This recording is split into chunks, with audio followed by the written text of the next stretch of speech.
Lord of the Mysteries. Chapter 1158. Coming to Terms. After silently staring at the rabbits and mountain goats for more than 10 seconds, Klein closed his eyes and flicked his right index finger and middle finger as if he was pressing an invisible piano key. A third of the marionette collapsed, losing the feeling of being alive. Klein's expression immediately warped, as though he had been struck 33 times by a giant sword. The familiar and extreme pain he felt swept through his spirit body, causing light-colored meat tendrils to sprout on his body. Every sprout seemed to be forming a transparent maggot. This was the backlash from killing 33 worms of spirit. After taking nearly 15 minutes to recover, Klein made his second attempt at letting the other third of his marionettes die. The same pain, the same time to rest, and the same actions were repeated again. Finally, he completely finished off this batch of cursed marionettes. He couldn't handle it all at once because the damage caused by the death of 100 worms of spirit was enough to make him lose control. And being cursed meant that he couldn't directly solve the problem by retrieving the characteristics. Of course, this was the standard of a scholar of yore who had just advanced recently. It wasn't the performance of a scholar of yore who was almost done digesting the potion. In fact, the loss of 100 worms of spirit would only worsen the pain, without him showing any signs of losing control or affecting the battle. He was only acting just now, allowing his performance to match his role. At his level, losing half the number of worms of spirit that he had at the same time would lead to losing control. Once he completely digested the scholar of your potion, he would be able to recover from having nearly 500 worms of spirit die at once. Even if he lost all the corresponding Beyonder characteristics, he wouldn't lose his status and level.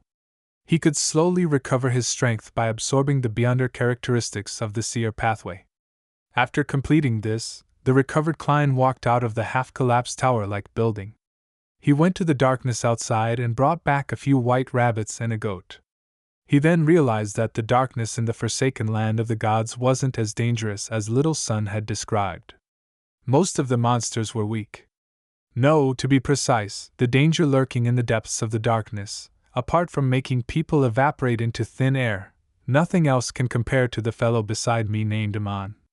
Klein glanced at the thin man who was sitting near the lantern, smiling as he watched him busy himself. He summoned something like boiled water from the historical void, and he squatted down, seriously removing the fur and flesh from the white rabbits and goat. After a series of tasks, Klein set up a bonfire. He set up a barbecue rack that came from history, and he placed a white rabbit on it. He brushed it with a full set of condiments he made himself, like basil, fennel, and salt, as he constantly turned the meat over. At this moment, the delicacies from the historical void he had eaten before had long disappeared due to him no longer maintaining their existence. His body and soul were calling out for replenishment. A tempting fragrance was gradually emanated as Amon's nose twitched slightly. "You're really eating them?" Without waiting for his reply, the god of mischief continued. "They're essentially the flesh of monsters and your worms of spirit. Are you sure you want to eat them? There's no way to undo the curse at the level of an angel. If there's no way to resist or correct it at the same level, there's no way of dispelling it. Since a thing looks like a rabbit, smells like a rabbit, and tastes like a rabbit, it's a rabbit." As Klein seriously roasted the rabbit, he gave a self-deprecating laugh. "Besides, how can I not maintain the best state if I want to escape from your grasp? For this sliver of hope, I can only challenge my psychological limits. This is what it means to endure humiliation and suffering," Klein added inwardly. At the same time, he sighed at the ancient Bane's transformation curse. This was many times stronger than a sequence 3 disciple of Silence's curse. There's almost no limit to the amount of time it can be maintained. Clearly, an ordinary animal can use all of my Beyonder powers through the worm of spirit, but a deformed marionette due to a curse isn't possible.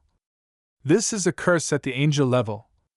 Apart from putting up resistance from someone at the same level, one can use the correct method to remove it.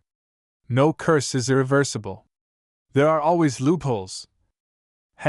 Will kissing this rabbit turn it into Gehrman's sparrow?" Klein made a self-deprecating comment as he analyzed to compose himself. After hearing his reply, the monocled Amon nodded with a smile. Very good. This is indeed a good revelation to have. Klein didn't respond as he resumed his barbecue. Not long after, with the help of flame controlling, he finished roasting a rabbit and a goat's leg. Taking advantage of the opportunity before the condiments disappeared, he matched some sweet iced tea he summoned from the historical void with the food, filling his mouth with fragrance. It nourished his body and mind, allowing him to effectively relieve the pressure, despair, and indecisiveness from being kidnapped by Amon. During this process, he would occasionally recall the disgusting looks of the monsters, as well as the fact that the worms of spirit were equivalent to himself. However, he was able to bring his feelings under control very well.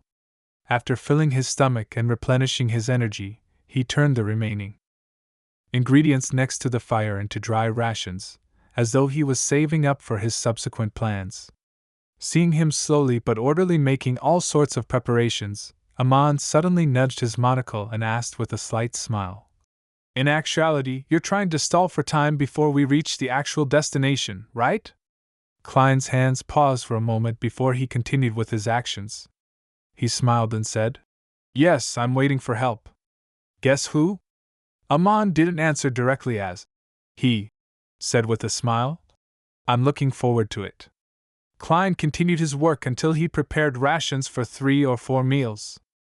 He thought for a moment, and once again reached his hand into the void in front of Amon. He failed again and again as he kept making attempts.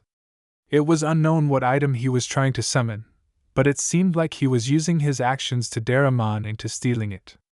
After watching for a few seconds, Amon smiled and shook his head. He slowly stood up and walked out the half-collapsed tower building. Klein's right hand stopped in midair before he retracted it and pinched his forehead. He muttered to himself in puzzlement. "What was I trying to do just now?" While trying to recall, Klein stood up as well. He brought along his packed rations, picked up the animal hide lantern, and walked to the back of Amon's side.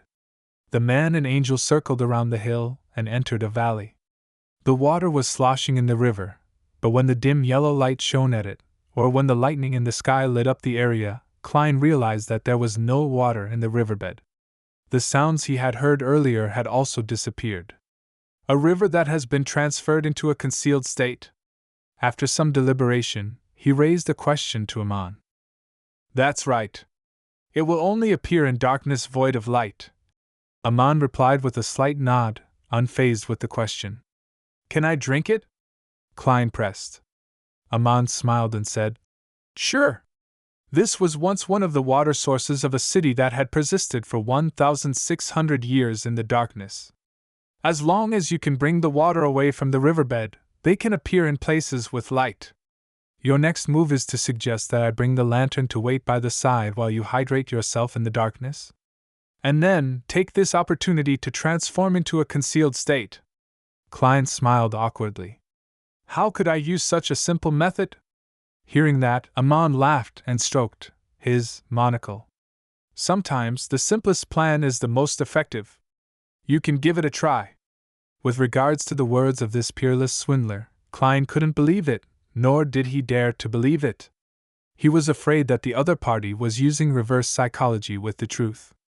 He could only put the matter of the water aside and ask, "In the forsaken land of the gods, how many human gathering points, like the City of Silver, have yet to be destroyed?" Amon looked ahead and said without changing his expression, "The ones I know don't exceed 10. In this aspect, the City of Silver is lucky. At least, they can see and have the ability to touch the light. This means that the City of Silver is very close to the Giant King's court, the door leading out of the forsaken land of the gods. There's no need to risk death to reach it. As for the other cities, no matter how steadfast they are in the darkness, no matter how many exploration teams they send out, it will all be futile. There's no way to find the exit? Indeed, from this angle, the City of Silver is unfortunate, and also lucky. This is purely dependent on the reference point." Klein held the lantern as he proceeded along the bank and began coming up with his second attempt at escaping. Amon walked beside him, occasionally providing him with ideas that seemed reliable but had unknown actual results.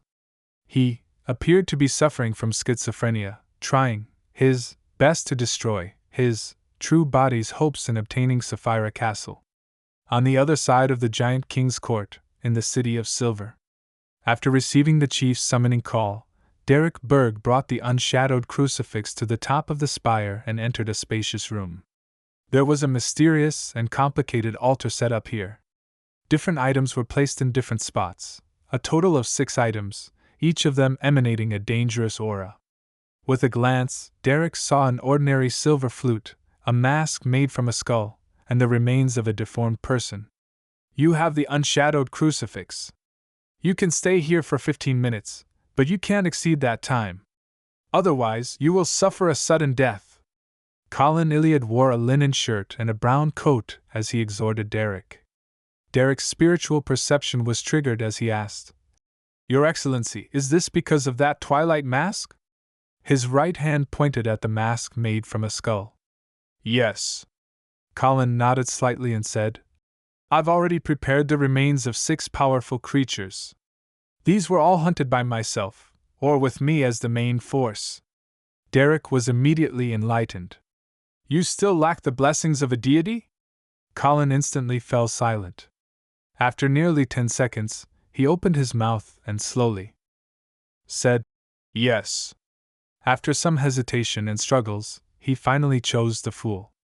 At least those mushrooms had given the City of Silver hope. Derek suppressed his joy and thought back to the interactions at the Tarot Club.